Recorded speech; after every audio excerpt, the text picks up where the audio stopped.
September 1926, Nazca, Peru. Archaeologist Toribio Mejia Zespi leads an expedition in the Peruvian desert. Zespi and his team have been drawn here by a discovery of a giant underground necropolis full of hundreds of mummies. When most people think of mummies, they tend to think of Egyptian mummies. But in fact, the oldest mummies in the world are from northern Chile and southern Peru. Dating back over 7,000 years, they're known as the Chinchorro mummies. Zespi examines some that are wrapped in thick layers of expertly woven cotton textiles, covered in vibrant images of mystical figures and animals. One day, while taking a break from his work, Zespi hikes up a nearby hill. He gets to the summit, looks out over the desert plain, and he's met with a stunning sight he can barely believe. Zespi sees a series of thick lines carved into the rocky desert. Some stretch as far as his eyes can see. These lines are incredibly long, perhaps miles, and they're straight as a ruler. At first, he thinks they're trails or roads, but he notices that several of them plow right over the mountains and other rugged terrain. Not exactly what you would do if you were building a road. Eventually, he realizes a lot of these are forming geometric shapes. Kind of standard rectangles, spirals, squares, triangles. Some of them as big as a football field, to put it in perspective. Intrigued, Zespi puts his mummy research on hold to investigate. One of the things Zespa realizes would be useful is to get a better look at these from higher up. So he calls in the Peruvian Air Force to get that overall aerial view. They can fly over it, see what's really going on. When they reach altitude, the pilots can't believe their eyes. The lines and shapes cover an area that stretches for hundreds of square miles, far beyond what Zespi originally saw. There are spirals, zigzags. There are drawings of birds, spiders, monkeys, immense in scale. These images are impossible to see in their entirety from the ground. So the pilots realize they're probably the first people to ever truly witness the scale of this unusual formation. The strange markings become known as the Nazca Lines.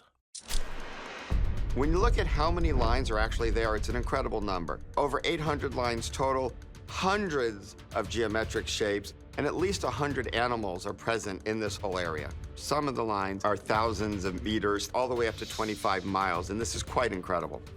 The precision of these lines is super impressive, even by modern survey standards, because many of them are just dead straight. And for 100 years now, ever since Zespi first spotted them, they've been a mystery. Who made them? When were they made? Why? What's the purpose of them? Initially, it's believed the Inca are responsible. Beginning in the 12th century, the Incan Empire eventually rules a large area of South America until Spain conquers them in the 1530s. But scientists eventually date the lines to between 300 BC and 800 AD, which means all of them predate the Incas. In fact, some of the lines are almost 2,500 years old.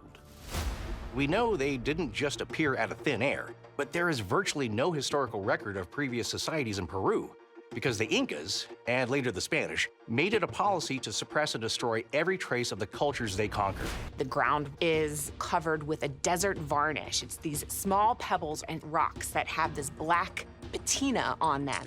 When you scrape away this darker layer, you reveal a lighter layer underneath. It's a stark contrast, like a negative image. So that's the method they used. The region is also one of the driest on Earth. It receives only a millimeter of rain a year. And because there's no rain in this area, these lines were able to survive for thousands of years.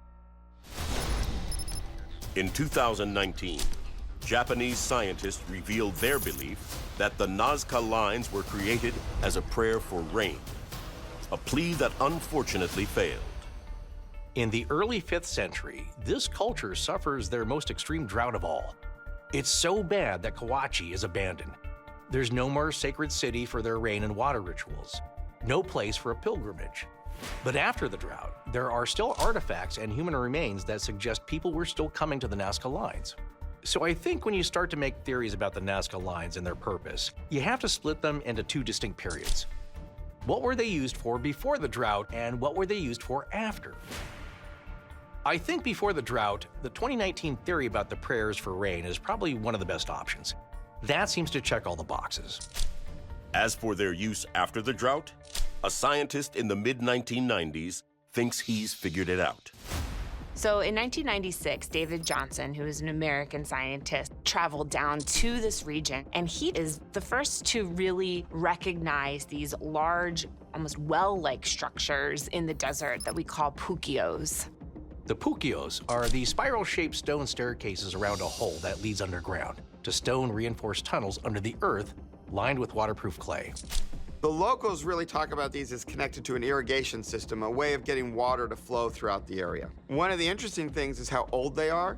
They date back at least to the 6th century, and they're really connected with the ending of this massive drought that decimated the area.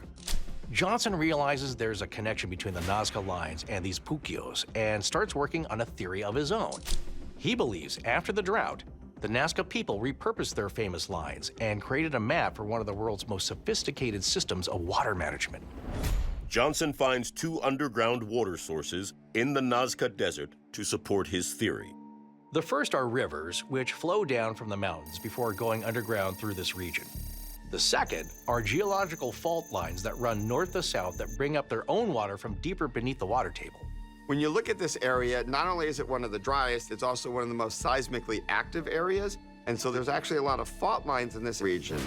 Johnson notices lots of this area's ancient settlements are located right next to faults, and that there's usually a puquio system there in that spot to tap into its water source.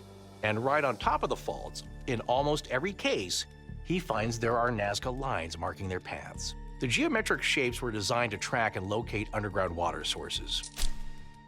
So in this process, it's a way for the Nazca people to take control of the water instead of just leaving it up to chance as to whether or not rain or runoff will show up.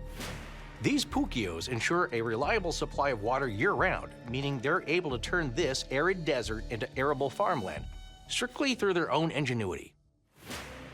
This method is not just relegated to antiquity.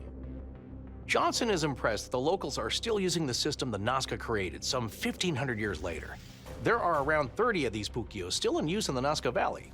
But it really takes a lot of constant repair and work. So many are falling apart and are out of use, but they are still usable where they've been taken care of. Johnson shares his insight with archaeologist Donald Peru and hydrologist Stephen Mabey. From 1996 to 2000, they formed the Nazca Lines project, plotting the course of several faults to look for correlations with the lines. And they're able to confirm Johnson's ideas.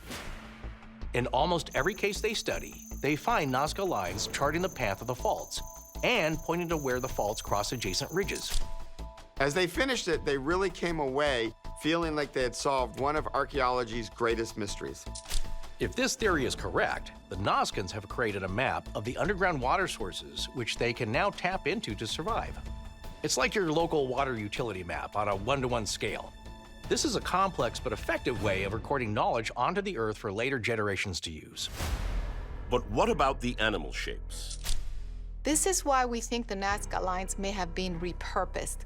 The animal shapes began as symbolic prayers or offerings to bring rainfall. According to Johnson, they eventually become part of the system as well. While the most important mapping of the irrigation system is done with geometric shapes, Johnson writes that the animal figures might have been used to name the different water sources or indicate where they change direction. These puquios are an incredible achievement, and the Nazca Lines are a huge part of what makes them function as a system.